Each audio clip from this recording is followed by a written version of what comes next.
사랑하는 극동방송의 청자 여러분, 한 주간 동안 평안하셨습니까? 오늘 저는 추수감사절 맞이해서 에레미야 29장 11절부터 14절의 말씀을 가지고 하나님의 결론은 복이다라는 제목으로 말씀을 드리고자 합니다. 사회학자들의 연구 결과에 따르면 지금부터 60여 년 전에는 사람들에게 꼭 필요한 물건은 18가지였다고 합니다. 그리고 사람들이 갖기를 바랐던 물건은 72가지였다고 합니다. 현대사회에 들어와서 사람들의 생활에 꼭 필요한 것은 50가지라고 합니다. 3배가 늘어났습니다. 그런데 사람들이 갖기를 바라는 물건은 500가지가 넘는다고 합니다. 60년 전에 비해서 7배가 되었습니다. 현대 사람들은 감사가 실종된 풍요 속의 빈곤을 느끼며 살아가고 있습니다. 첫째로 우리가 생각할 것은 다양성입니다. 인생의 다양성입니다. 이 땅에 70억 인류 중에 똑같은 사람은 하나도 없습니다. 남녀노소 빈부귀천 유무지식은 물론 성격 생김 그 무엇 하나 똑같은 사람은 한 명도 없습니다. 이 땅의 인구가 70억이라면 이 땅에 전혀 다른 사람 70억이 살고 있는 것입니다. 심지어 부부도 같을 수가 없습니다. 자녀가 부모 마음에 들리 만무합니다. 반대로 부모가 자녀 마음에 들리 만무합니다. 교회 안에서도 성도들끼리 서로 마음에 들리 만무합니다. 사람은 참으로 다양합니다. 두 번째로 환경의 다양성입니다. 하나님을 믿는 사람들은 모든 것이 잘 될 줄로 압니다. 그리고 하나님이 잘 되게 해주실 줄로 믿습니다. 믿는 사람들뿐만 아니라 안 믿는 사람들도 누구나 건강하기 원합니다. 평안하기 원합니다. 행복하기를 원합니다. 자녀들이 잘 되기만을 원합니다. 하는 일들이 잘 되기만을 원합니다. 그러나 사람이 원하는 대로 되는 사람이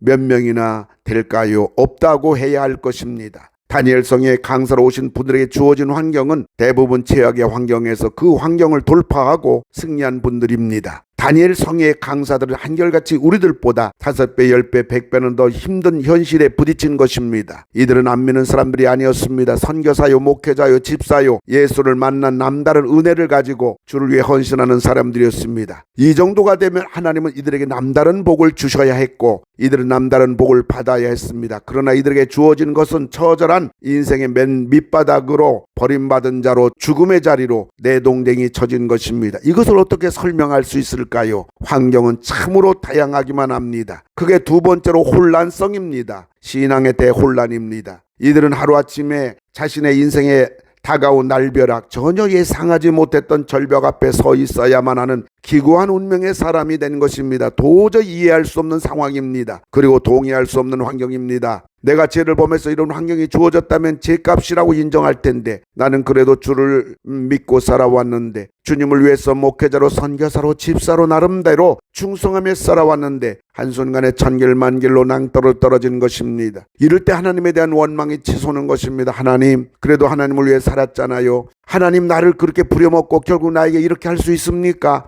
하나님은 그렇게 잔인한 신입니까? 하나님, 어떻게 나에게 이럴 수가 있습니까? 그러면서 하나님을 향해 따지는 것입니다. 하나님, 내가 이렇게 고통당하는데 하나님 어디 계셨습니까? 하나님은 내가 고통당할 때 뭐라고 계셨습니까? 하나님, 왜 내 남편을, 내 자식을, 내 다리를 가져가십니까? 하나님에 대한 의구심, 하나님에 대한 분노, 하나님에 대한 원망, 신앙의 대혼란이 휘몰아친 것입니다. 신앙의 태풍이 불어닥친 것입니다. 신앙의 대혼란입니다. 그러면서 신앙의 대절규입니다. 닥친 현실이 너무나 힘이 든 겁니다. 감당할 수가 없는 것입니다. 하나님 앞에 원망, 분노로 따지며 몸부림치다가 주어진 현실이 보이는 것입니다. 그리고 이제 하나님 앞에 따질 힘도 울 힘도 없는 것입니다. 하나님 앞에 무릎을 꿇고 절규하는 것입니다. 하나님, 나는 어쩌면 좋아요? 하나님, 나는 어떻게 살아요? 하나님 앞에 한없이 울며 하나님을 바라보는 것입니다. 그리고 하나님, 왜 나에게 이러시느냐고 하나님의 뜻을 물어보는 것입니다. 그러면서 한편으로는 하나님께 도움을 청하는 것입니다. 하나님 앞에 신앙의 대절규인 것입니다. 그게 세 번째로 찬양과 감사와 사명입니다.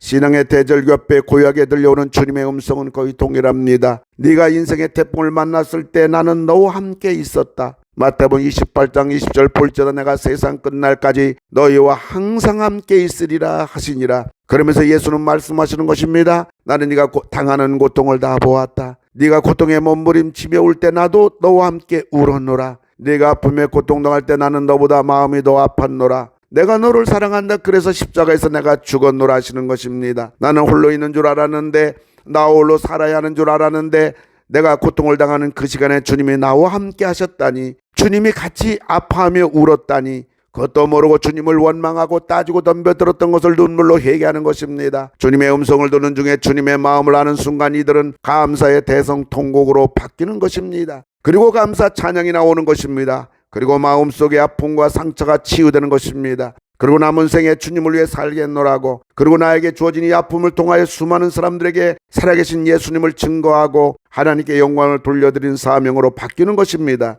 사랑하는 극동방송의 청자 여러분, 하나님의 결론은 복입니다. 에레미야 29장 11절 여호와의 말씀이니라. 너희를 향한 나의 생각을 내가 하나니 평안이요 재앙이 아니니라. 너에게 미래와 희망을 주는 것이니라. 우리들의 인생의 벼랑 끝에서 하나님을 만날 수 있다면, 하나님의 음성을 들을 수 있다면 우리들은 얼마든지 이길 수가 있습니다. 얼마든지 일어설 수가 있습니다. 얼마든지 찬양과 감사를 할 수가 있습니다. 더 나아가 그런 가운데서 하나님이 우리에게 주신 사명을 발견할 수가 있는 것입니다. 추수감사절입니다. 하나님의 은혜로 여기까지 왔습니다. 인생은 다양합니다. 그러나 하나님을 믿는 믿음은 흔들리지 말 것입니다. 환경도 다양합니다. 범사에 감사할 것입니다. 신앙의 대혼란입니다. 믿음의 주 온전케 하시는 하나님을 바라볼 것입니다. 신앙의 대절규입니다. 쉬지 말고 기도하여 주님의 음성을 들을 것입니다. 하나님의 결론은 감사와 찬양입니다. 하나님의 결론은 사명입니다. 환경으로부터 자유함입니다. 하나님의 결론은 복입니다. 우리들이 여기까지 가야 합니다. 하나님 감사합니다. 앞으로 살아가면서 어떤 환경이 주어져도 절망, 불평, 원망하지 않겠습니다. 그 속에서 주님을 만나게 하시고 주님의 음성을 듣게 하소서. 그래서 하나님께 감사 찬양하며 하나님이 결국은 복이라는 것을 아는 자리까지 가게 하여 주시옵소서. 예수님의 이름으로 기도를 드리옵나이다. 아멘.